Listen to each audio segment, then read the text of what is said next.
Hey, do you want to put on a clip show and listen in on Richard and James's last debate before the campaign trail begins? I got 6 Bonbays and a dozen box of Dominion Ale in a mini fridge. Dominion Ale? The old smoothie? No, thank you, Kayla. I'm just going to focus on doing a good show of our own. Jesus, did something happen? Do you want to talk? I'm just a little angry at myself for rising to Sally's occasion. I didn't want these debates to turn into a slug match, but that woman just makes me so competitive.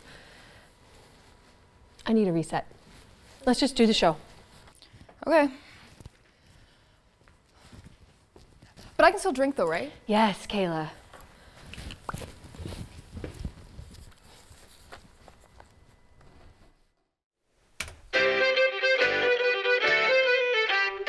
Well, I hope they can sew it back on, my dear. We all need to be able to count to 10. Drive safe. Our next caller is Rodney, a firefighter who responded to an emergency at the Valley Mall. Welcome to the party, Rodney. How you getting on? Well, I had better days, that's for sure. What am I saying to the mall, man? Oh dear, what could the matter be? And it's oh dear, what could the matter be? 7 old ladies got locked in the lavatory. They were there from Sunday through Saturday. Nobody knew they were there. The first old lady was old Mrs. Pym. She went inside on a personal whim. She somehow got stuck twixt the pole and a rim, and nobody knew she was Gold. there. The second old lady was old Mrs. Draper. She used to toy.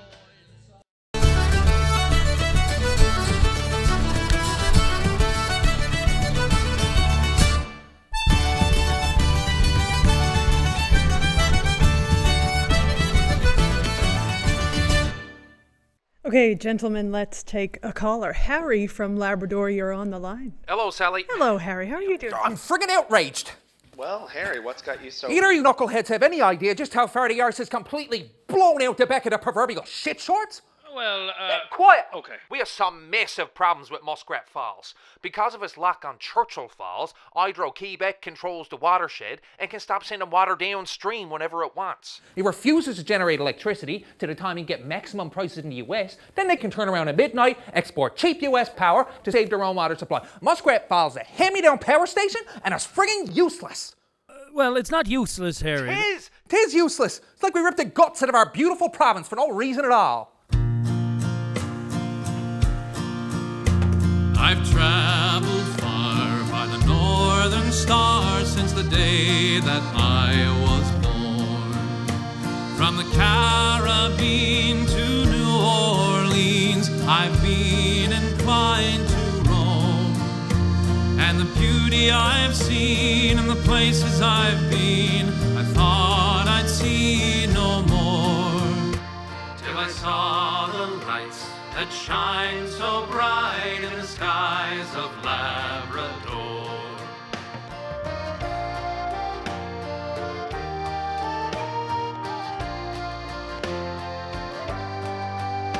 Sometimes when I'm down, there's no one around to tell my troubles to. I stroll outside and I gaze at the sky, and I'm no longer blue. The night is still as I drink up my fill, as if I see no more those northern lights that shine so bright in the skies of Labrador. My time will come like everyone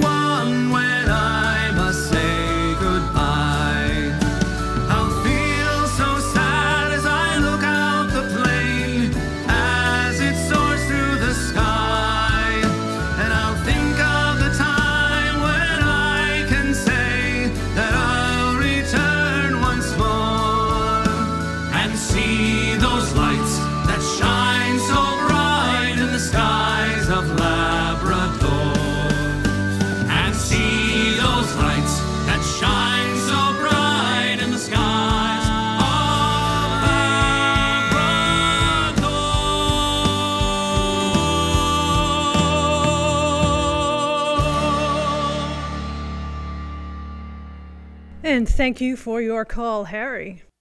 It's nice to see that you two have finally done the required reading on Labrador. And Richard, do you think that James' mishandling of the Muskrat Falls makes him Joey Smallwood of our day? That's fair and unbiased as usual, Sally. Yes, I do. It was a specter of that horrible arrangement that led to you, James, and your cabal of cronies to go so blindly after Muskrat Falls at all costs. What was meant to be a potential fiscal and moral remedy for the worst deal in Newfoundland and Labrador history ended up being just the latest disaster in a history rife with them. Disasters. Yes. Such as? The third old lady was old Mrs. Parted. She paid her penny and inside she darted. What a waste of a penny, 'cause she only farted and nobody knew she was there. Such as? Atlantic Accord, equalization, this is just the latest. Instead of blindly going ahead with a mega project, James' government could have used their leverage with the feds to broker a deal with Hydro-Quebec. They could have pushed for a mutually beneficial agreement with the watershed before they approved development in Caucasus. But here we are, yet again, living and dying at the whims of an unfriendly provincial partner. Inciting a war with Quebec is not a good idea. I know, I'm not talking about war. Hydro-Quebec is one of the best-run utilities in the world. It would be to our advantage to work with them instead of fighting with them. But I do feel, after the one-sided Churchill Falls contract, it has a moral obligation to help us out of this Muskrat Falls mess. Oh, a moral You sound very naive. We can work with Quebec. In fact, we have to. We are neighbors. We're always going to be tied together. The two provinces could develop the other 5 rivers flowing from Lab City to the north shore of Quebec as equals, from the Romaine River to the St. Paul. Right, because that's short-eaten to the deficit. James, you're missing it. Interest costs on debt are among the key costs in a hydro project. And with interest costs being so low and the province being in the trouble that it's in, this could be the ideal time to build more hydro projects. Richard, you're dreaming. It could create wealth and employment for both provinces.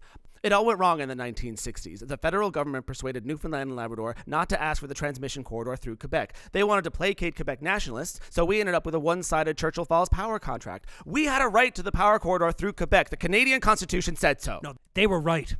If Smallwood had pushed that corridor, that would have given the Quebec separatists all the ammunition they need to convince the public in Quebec that this was some big intrusion on Quebec sovereignty. Sure, Quebec nationalism was rife in the 70s. Sure, look at what happened in 1995 in a referendum in Quebec. A united Canada held on by the skin of its teeth. There were only 54,000 votes separating the nationalists from the sovereignists. Smallwood may very well have saved this country by going against Newfoundland. Now, sure, Brinko. Now, they could have negotiated a much better final power contract, but Hydro-Quebec simply had all the cards. They were able to dictate the terms. Oh, Smallwood the martyr, is it? The man, for all his faults, was a patriot. He campaigned for Canada in every cove, bay, and harbour in this province. He'd sold us on his dream of being Canadian, and we went with it. We voted him in for 23 straight years. It's not like we didn't have a chance to be rid of him. Tell me you're not defending him. I'm just sick of everyone saying he's the man who sold out our province's greatest asset. Negotiations weren't done by Smallwood, but by the private company who did the construction. They didn't ask his opinion. He had no idea what they were paying for the electricity. Joey Smallwood was so humiliated by the entire process, he didn't even attend the opening ceremonies at Churchill Falls. Joey took a bullet for Canada. He sided with Lester B. Pearson, and he saved the country and doomed the province. And that's a debt that must be repaid. That's a debt that he believed would be repaid. It's always so much easier to vilify the man than to look at the facts. The facts! The other night I went to sleep. I had an awful dream. Although it may not sound to you as bad to me it seemed.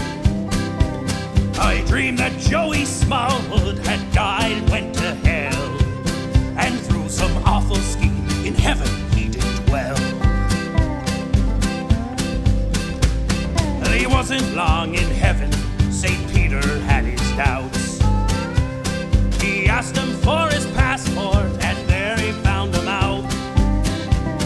And the devil looking up from hell say, "Here comes our man. I believe it's Joey Smallwood from St. John's, Newfoundland." The devil went away one day and left Smallwood in charge. He let out all the prisoners that the devil had in bars. Now we will hold an election and the ballots they will tell who will be the leader for the people here in hell.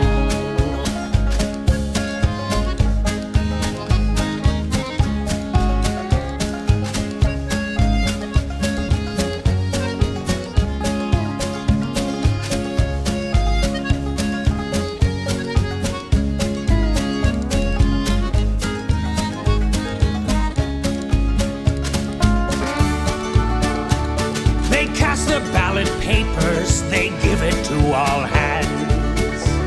There were many kinds of people there from far and distant lands. And when the ballots they were told, there was a cry of woe. Smallwood was defeated, and the devil won his rule.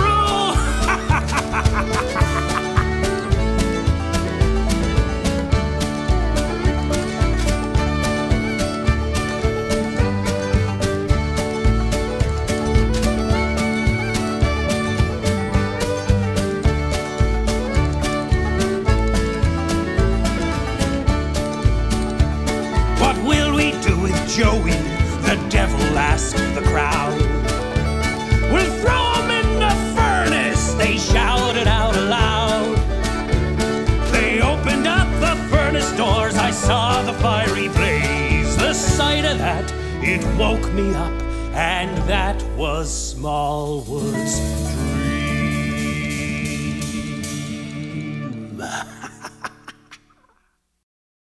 Wait.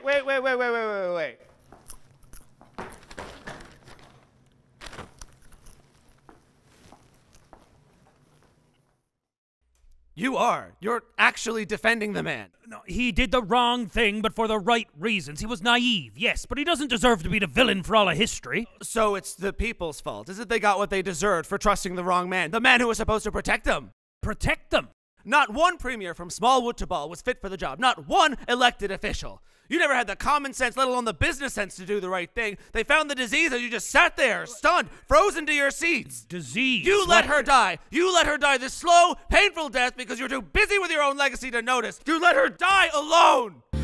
I wish I had someone to love me, someone to call me their own, someone to stay with me all the ways I'm weary of being alone.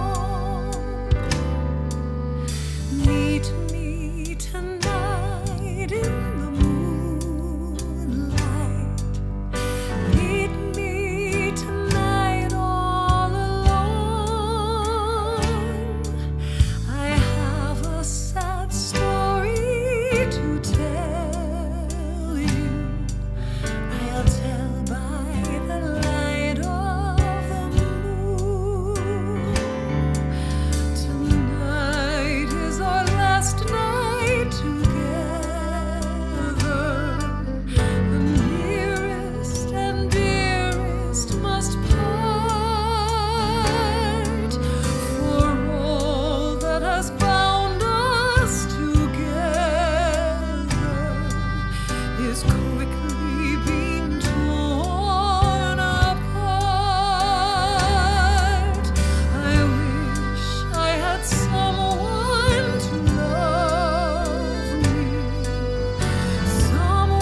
her suspender. She got tangled up with a masculine gender, 'cause she didn't know I was there, right?